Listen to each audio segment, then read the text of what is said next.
David Agondoa, who is doing the sign language interpretation.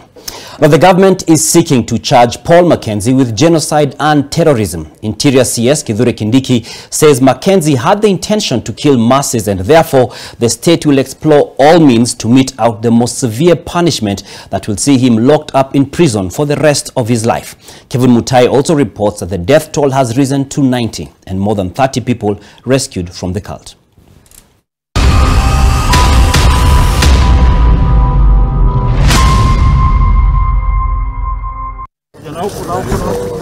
Interior Cabinet Secretary Kithure Kindiki, who visited the horrific crime scene, disclosed that the priority right now is to borrow a leaf from the best legal minds in the country and beyond the borders that will send Mackenzie to prison for life. Over and above terrorism, I am convinced beyond doubt that a case can be built for charging Mr. Mackenzie and all his collaborators, including those who helped him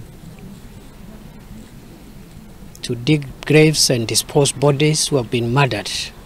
It is possible to charge them with a crime of genocide under international and Kenyan law. So far, the death toll linked to the activities of the controversial cult has risen to 90, out of which 82 had been buried in mass graves within Shakahola. Kindiki says the deaths should have been averted. It is true that by the time the law caught up with him, he had already caused a lot of harm. That it is true. But for the lives lost and the hurt and pain he has inflicted on the nation and humanity at large, he will pay dearly.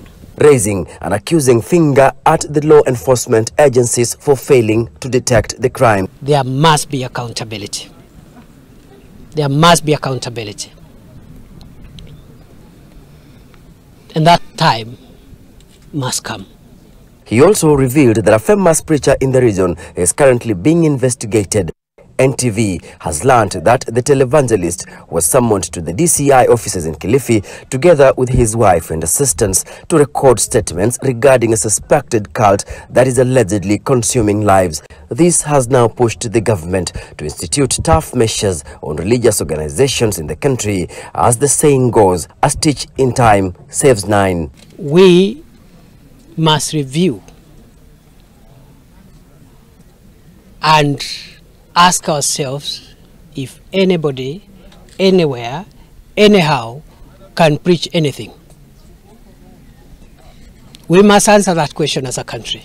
There are no two ways about it. A multi-agency security team has also been constituted to immediately commence a fresh search and rescue operation in the vast Chakama forest to save those who are still undertaking the fast.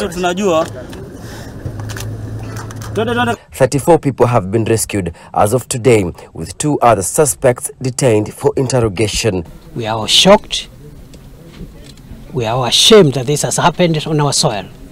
But as I said again, we want to make sure that it doesn't occur again. Post-mortem examination is set to kick off Thursday amid fears that Mackenzie's men have started digging out the bodies and relocating them to other parts in the forest. Mackenzie was today presented in court, with the prosecution seeking for more days to allow for investigations to be conducted. The government, through the Ministry of Interior and National Administration, says it is committed towards administering severe punishment to the perpetrators of this crime, at the same time casting the net wider, targeting the associates of Paul Mackenzie. Kevin Mutai, NTV, in the county of Kilifi. Paul Mackenzie, the alleged leader of the